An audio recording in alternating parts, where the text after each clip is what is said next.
41번 다음 중 VBA에서 프로시저, 형식, 데이터 선언과 정의 등의 선언 집단을 의미하는 것은 무엇이냐? 보기 1 매크로. 매크로라는 것은 액세스에서 만들기 탭에서 매크로를 눌러주면 이렇게 액세스에서 제공하는 자동화된 함수들이 있습니다. 이것을 통해서 작업의 자동화를 구현해 주는 작업이죠. 문제 지문과는 전혀 상관이 없고요.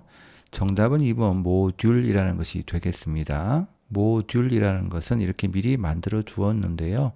역시 만드는 방법은 만들기 탭에서 여기에 보면 모듈이라는 것을 누르고 만들어주면 되는데, 이 모듈이라는 것은 쉽게 말해서 프로시저가 모여 있는 것을 얘기한다, 이렇게 보면 되겠습니다. 프로시저가 모여서 모듈이 되고 모듈이 모여서 프로젝트가 된다, 이렇게 그냥 간단하게 이해를 하면 되겠고요. 이 모듈 안에는 이와 같이 데이터를 선언해 주는 부분이 있고요. 물론 뒤쪽에 as로 데이터 형식을 선언해 주어야 되는데 생략하더라도 자동으로 베리언트형으로 선언이 됩니다. 어쨌거나 이렇게 데이터를 선언하고 형식을 선언하고 프로시저가 있고, 프로시저라는 것은 여기에 보이는 서버 프로시저를 이야기를 하는 것이죠. 이런 것들을 모듈이라고 한다, 이렇게 이해를 하면 되겠습니다. 그 다음에 보기 3번은 이벤트라는 것인데요.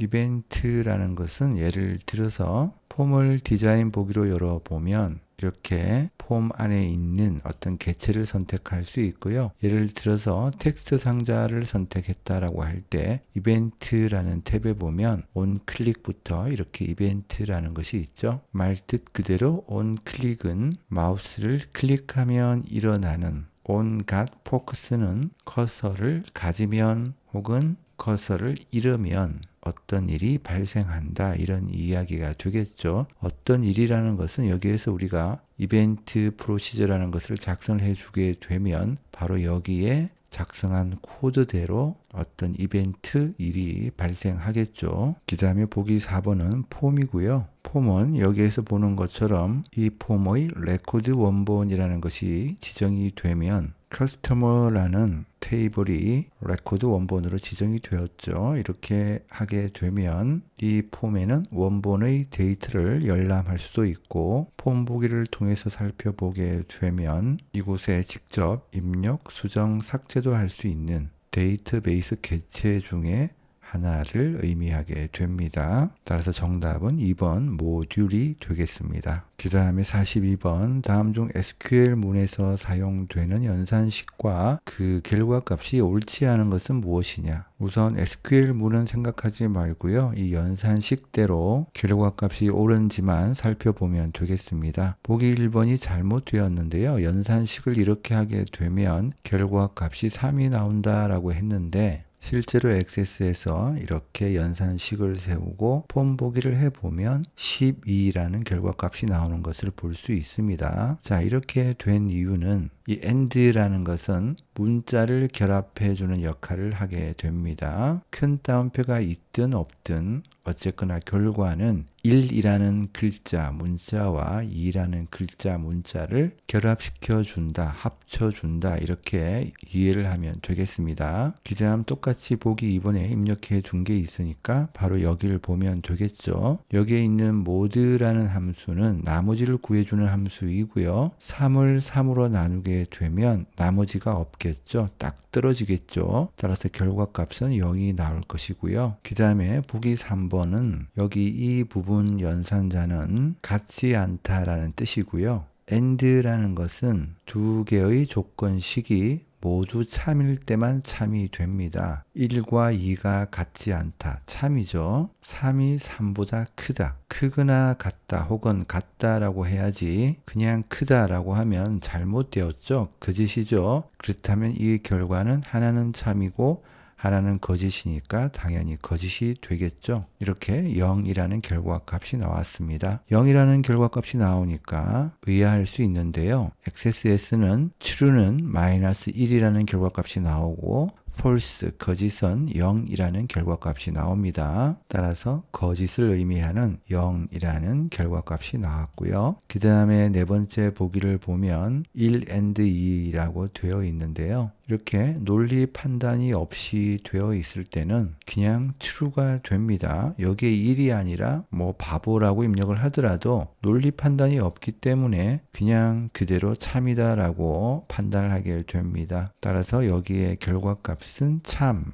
-1, true가 나오게 되겠죠. 그렇지만 하나 여기에서 유의해야 될 것이 있습니다. 아까 access에서 0은 거짓을 의미한다고 했죠. 이때는 이렇게 하더라도 폼 보기를 해보면 거짓으로 결과값이 나오게 됩니다. 0은 false, 거짓이기 때문에 결과도 false가 나온다라는 부분은 유념해 두어야 되겠죠. 따라서 정답은 1번이고요. 문자열을 단순히 결합하는 것이지 어떤 연산을 수행하는 것은 아니다. 이렇게 이해를 해두면 되겠습니다. 그 다음 43번. 다음 중 XS의 매크로에 대한 설명으로 옳지 않은 것은 무엇이냐? 보기 1번. 반복적으로 수행되는 작업을 자동화하여 간단히 처리할 수 있도록 하는 기능이다. 네, 바로 매크로의 정의에 해당되는 부분이죠. 그 다음 보기 2번. 매크로 함수 또는 매크로 함수 집합으로 구성되며 각 매크로 함수의 수행 방식을 제어하는 인수를 추가할 수 있다. 복잡한 것 같은데요. 하나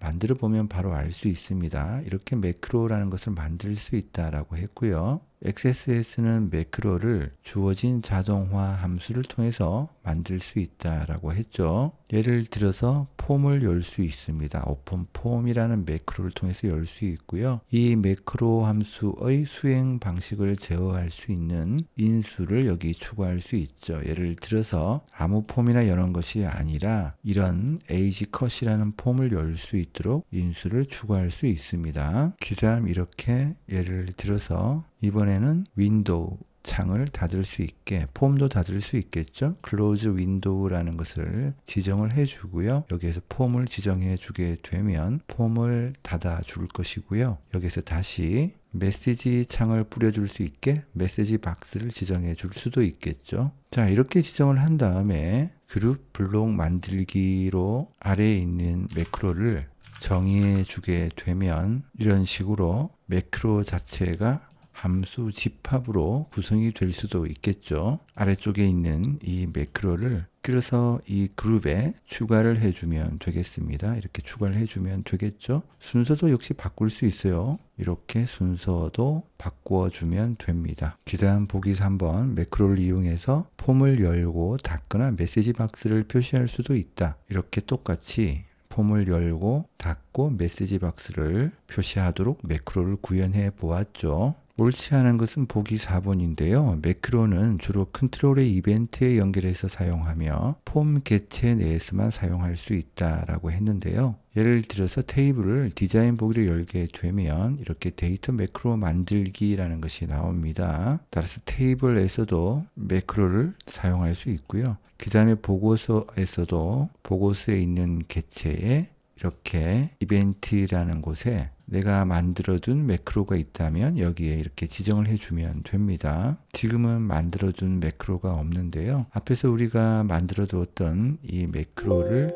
예를 들어서 저장하게 된다면 보고서에 있는 이 개체의 on 클릭에 이렇게 매크로를 지정해 줄 수 있겠죠. 따라서 폼 개체 내에서만 사용할 수 있는 것이 아니라 테이블에서도 사용할 수 있고 보고서에서도 사용할 수 있고 다양하게 사용할 수 있다는 것을 볼 수 있고요. 그 다음에 44번 다음 중 관계형 데이터베이스 관리 시스템 릴레이션 데이터베이스 매니지먼트 시스템의 종류에 해당하지 않는 것은 무엇이냐? 첫 번째 MS SQL 서버 이것은 마이크로소프트사의 관계형 데이터베이스를 의미하고요. 그 다음에 오라클이라는 것은 오라클이라는 회사에서 판매하는 관계형 데이터베이스를 의미합니다. 그 다음에 MySQL이라는 것은 역시 오라클이 관리하는 오픈소스 형태, 즉 누구나 소프트웨어를 사용하고 수정할 수 있는 형태의 관계형 데이터베이스를 의미하고요. 파이썬은 위의 세 개와 다르게 그냥 프로그래밍 언어의 이름이죠.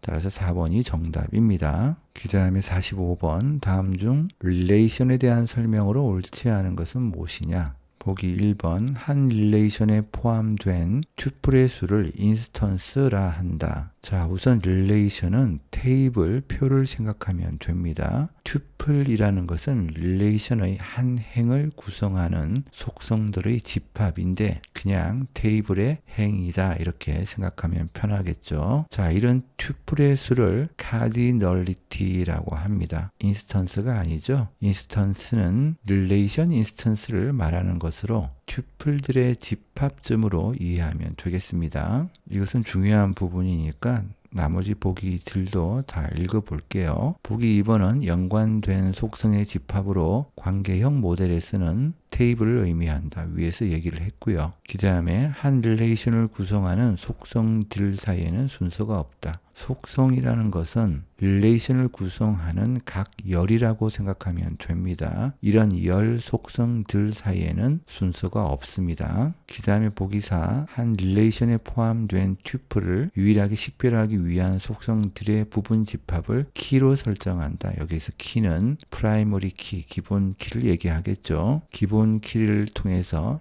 유일성을 부여할 수 있습니다.